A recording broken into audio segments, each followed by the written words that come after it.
Hello guys यार, आज के इस वीडियो में बात करने वाले हैं रैम के बारे में। देखेंगे रैम क्या होती है और ये कितने प्रकार की होती है।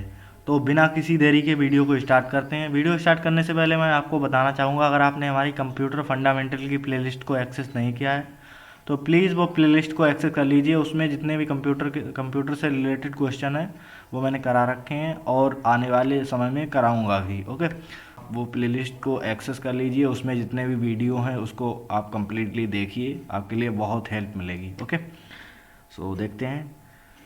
रैम की फुल फॉर्म होती है रैंडम एक्सेस मेमोरी। ओके, ये वोलाटाइल मेमोरी होती है। वोलाटाइल मेमोरी का मतलब ये होता है कि जब भी हम अपने पीसी को शट डाउन करते हैं या फिर बाई चांस पावर सप्लाई आना बंद हो जाती है तो रैम के अंदर जितना भी डेटा स्टोर होता है वो सारा डेटा डिलीट हो जाता है। ओके, तो इस तरह से आप समझ सकते हैं। ये दो प्रकार की होती है। सबसे पहला होती है स्टैटिक रैम। स्टैटिक रैम को शॉर्ट फॉर्म में एस रैम भी बोला जाता है। एस रैम में क्या होता है, इससे पढ़ के देखते हैं। S RAM memories consist of circuits capable of retaining the stored information as long as the power is applied. S RAM में देखिए क्या होता है कि जब तक हमारी पावर का सप्लाई होती रहेगी एस रैम में, तब तक हमारा जो भी डेटा है, जितना भी डेटा सेव कर रखा है एस रैम में, वो डेटा जो है स्टोर रहेगा।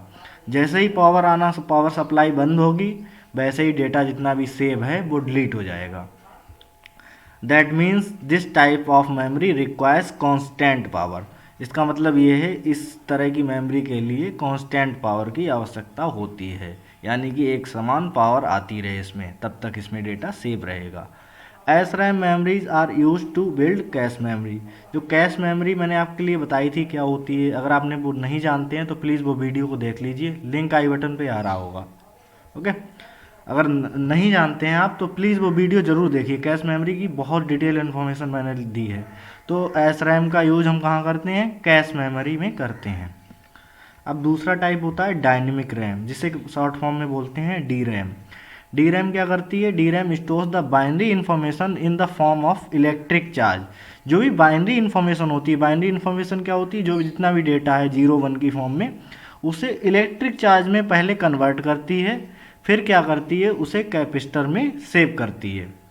आप समझिए इस चीज़ को। D RAM stores the binary information in the form of electric charge applied to capacitor. Capacitor में डेटा को सेव करती है in the form of electric charge, क्योंकि कैपेसिटर में इलेक्ट्रिसिटी ही सेव की जा सकती है। अच्छा, कैपेसिटर में सेव करने से फ़ायदा ये होता है कि हमारा डेटा जो है लंबे समय तक जो है स्टोर रह सकता है। तो इसमें आगे लिखा है, the stored information on the capacitor tends to lose over a period of time.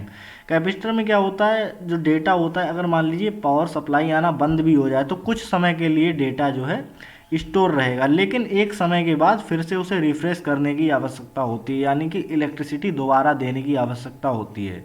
जैसे आपने फैंस में देखा होगा, जिसे हम कंडेंसर बोलते हैं, एक्चुअल में वो कंडेंसर नहीं होता है फैंस में, पंखे में, उसे बोला जाता है कैपेसिटर, जो गोल गोल होता है। तो कैपेसिटर का काम होता है, पावर सप्लाई जब बंद हो जाती है तो ये पावर को धीरे धीरे धीरे धीरे छोड़ता रहता है, जिससे क्या होता है, हमारा पंखा जो होता है एकदम चलते हुए एकदम से नहीं रुकता है।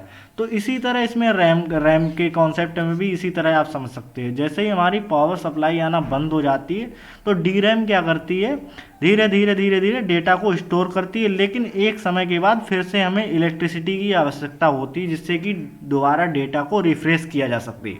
अगर हम उस इलेक्ट्रिसिटी को दोबारा नहीं देंगे तो हमारा स्टोर किया हुआ जितना भी डेटा है वो सारा डेटा डिलीट हो जाएगा। तो इसलिए उसे रिफ्रेश करने की आवश्यकता होती है। The main memory generally made up of D RAM chips. जो मेन मेमोरी जिसे हम बोलते हैं वो डी रैम चिप्स की ही बनी होती है। आई होप आपके लिए स्टैटिक रैम और डायनेमिक रैम समझ में आ गई हो। एक बार क्विक रिवीजन फिर से करा देता हूँ आपके लिए। स्टैटिक रैम में क्या होता है, जब तक पावर सप्लाई होगी तब तक हमारा डेटा सेव रहेगा, और कैश मेमोरी को बनाने में भी स्टैटिक रैम का यूज किया जाता है। डायनेमिक रैम में क्या होता है, ये बाइनरी इन्फॉर्मेशन को इलेक्ट्रिक चार्ज की फॉर्म में कन्वर्ट करता है, फिर कैपेसिटर में सेव करता है। कैपेसिटर को ज़रूरत होती है बार बार रिफ्रेश करने की, जिससे हमारा डेटा जो है लंबे समय तक उसमें स्टोर रह सके, और इसे मेन मेमोरी में भी यूज किया जाता है। ओके, यानी कि जितने भी मेन मेमोरी होती हैं वो डी रैम चिप्स की ही बनी होती हैं। आई होप आपके लिए रैम और इसके टाइप समझ में आ गए होंगे। समझ में आया है तो प्लीज़ वीडियो को लाइक करिए, शेयर करिए अपने दोस्तों के साथ और सब्सक्राइब करिए हमारे चैनल को। Thanks for watching this video.